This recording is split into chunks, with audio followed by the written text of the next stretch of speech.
Welcome back to County Connection. For this next segment, we're going to be talking about controlling noxious weeds. And here to enlighten us is Kyle Gilmore from the Summit County Weed Control Department. Welcome, Kyle. Hi, thanks for having me.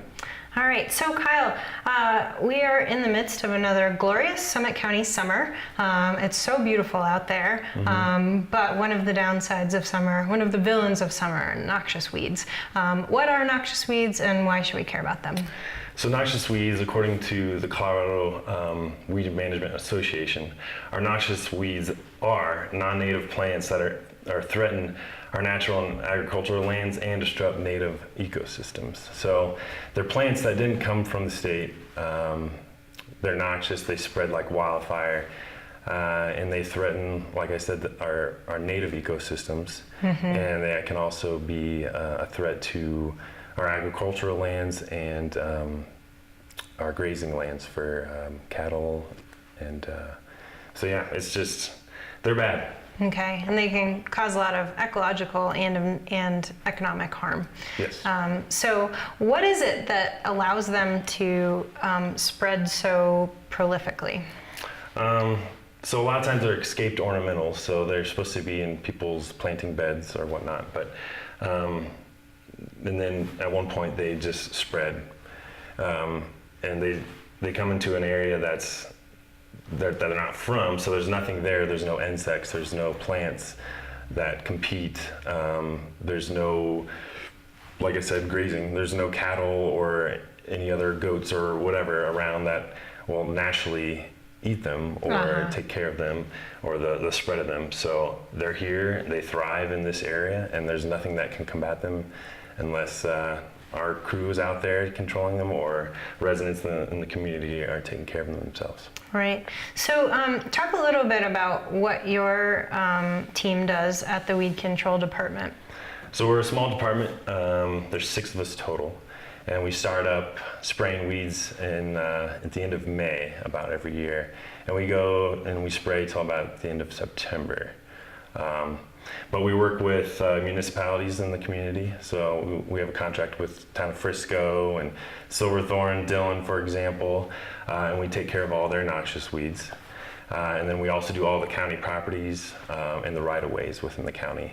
And we also have a contract with CDOT, and we do all of their noxious weeds along I-70 corridor, the right-of-ways, Highway 9, Highway 6, for example, all the way up to Green Mountain Reservoir, Heaney. So our crew is out and about every day, mostly in the right-of-ways and open spaces, and in some of the communities. But yeah, we're out looking out for seeing where the noxious weeds are and trying to eradicate them and control them best we can. All right, excellent. So what responsibilities do private property owners have in regard to noxious weeds? Well, they should control their noxious weeds for one. But a lot of people are uneducated, they don't know what they are. We'll talk about daisies shortly, I'm sure, but and some of the daisies and some of the weeds, they look good. Like false cameo, for example, we call them crazy daisies. But yeah, they look like daisies and they look nice, but in certain areas, I'm sure people throughout the community can see a whole ditch or whole areas, a whole acre can just be covered with white daisies, and that's the noxious part of it. But yeah, but per code, in certain communities, and like we have a county enforcement officer, per code you're supposed to control your noxious weeds. And if a adjoining property or someone has an issue with it, they can contact the right person, and they can get a notice saying, hey, can you please control your noxious weeds? And if not, there's other steps along the way. It depends on certain communities and whatnot. But all in all, they're supposed to control their weeds on their property, so those seeds, like false caiman, for example, can produce 1 million seeds per plant. Oh, gosh. Blowing onto your adjacent property owner who's all about controlling their noxious weeds, and it's just an uphill battle from there, the adjoining properties. Yeah, the seeds of noxious weeds don't respect property lines. Nope, they do not. So, all right. And it makes our work harder too, because a lot of times properties can be just inundated with noxious weeds that then creep into the right-of-way where we're supposed to control them, and it just makes more work for us as well. Right. So, what are some? I know there's a long list of noxious weeds that we see across the state. But what are some of the top examples that are problems here in Summit County? I'd say if there's a top 5, number 1 I'd say is the false chamomile, the crazy daisy, oxeye daisy. That's a top 5 one as well. And then we have musk thistle and Canada thistle.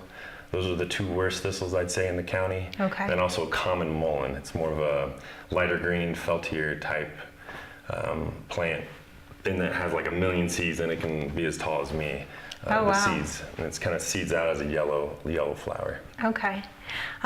So let's talk about daisies in a little bit more depth. So there are some good daisy species. There are some bad ones. We've talked about chamomile. So help break down the daisy situation for us.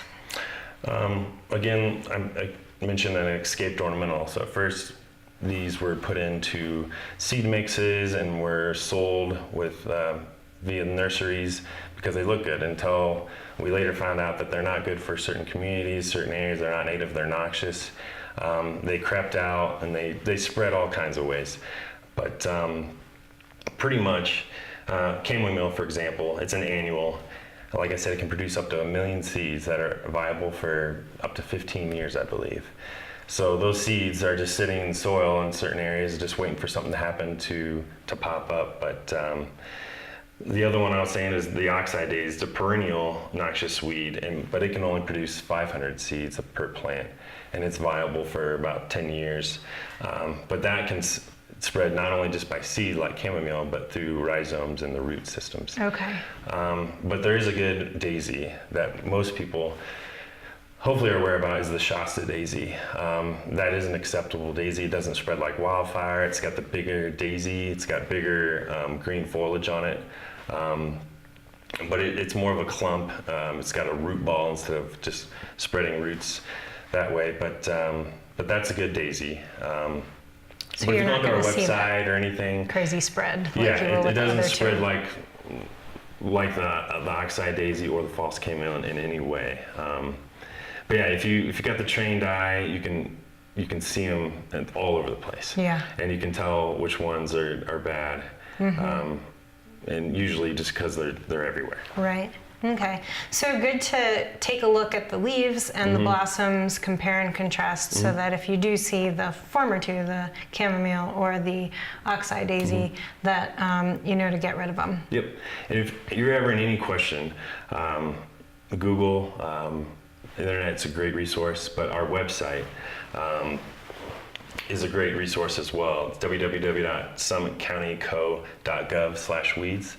And we've got pictures on there, extra literature, but also is our contact information for myself, Kyle Gilmore, and Ben Plyman, the weed control manager. And we'll take anybody's emails with some pictures attached saying, hey, what is this?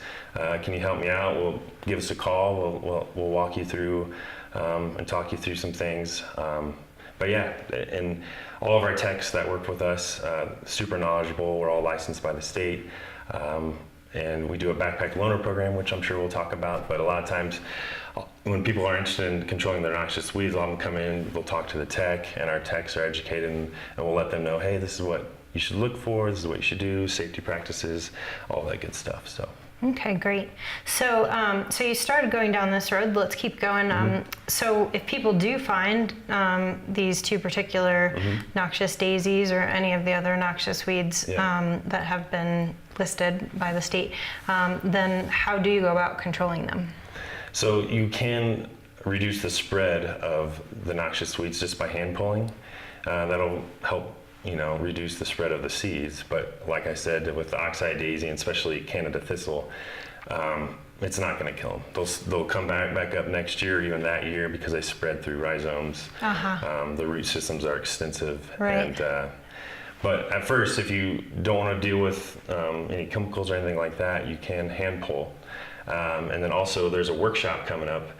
Ben Plyman's going to talk about our chemical ways and how we control our weeds, and how some other areas, and we've done some test plots on doing organic methods, which we found not to be as effective, but we're learning more and more about it, and we're gonna have a workshop to educate people on noxious weeds, and hey, we're looking into the organic methods, and this is what we've been finding.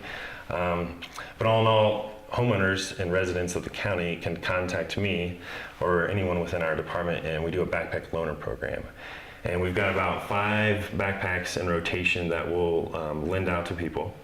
And they can have that backpack for 24 hours. And they sign some paperwork, we educate them, we go through all the safety practices. We pretty much put the concentrate into the 3-gallon backpack. And the homeowner takes it home. They put 3 gallons of water into their backpack, and they're good to go if they want to control their noxious weeds that way. And we do backpack pickups at 7 o'clock in the morning or 4:30 in the afternoon, Monday through Thursday. We do 410s in the Summit County Weed Control Department. Okay. But yeah, that's a good way to do it too, and we allow homeowners to do that 4 times a year. All right, fantastic. So completely free, with free education to boot. Yes. All right. So Kyle, again, tell us the details of this weed workshop that you have going on in early August. So Caitlin with the Middle Park Conservation District, along with Ben Plyman, the weed control manager for the county here, on Friday, August 4th, they're putting on kind of an educational workshop on noxious weeds and herbicides. And like I said, the organic methods that some communities are starting to use or starting to look at, and we've done some test plots and what we're finding up here in Summit County and how well it works. But yeah, the workshop, I think it's from 9 to 11 at the community center. And actually too, if you bring a bag of noxious weeds, you can get a free bag of grass seed or flower seed. Okay, excellent. But yeah, it's just a good place to come and to learn more about noxious weeds in our community and what we use as an herbicide. And the organic methods that I'm talking about, and then yeah, to ask any of us who are there about noxious weeds and what we can do to help control and eradicate those noxious weeds. All right, fantastic. Well, thanks so much for coming in today, Kyle, and sharing your expertise. And yeah, maybe we'll see you at the workshop in August. All right, thanks. All right. We'll take a quick break, and when we come back, we'll talk about a new community garden in Dillon Valley.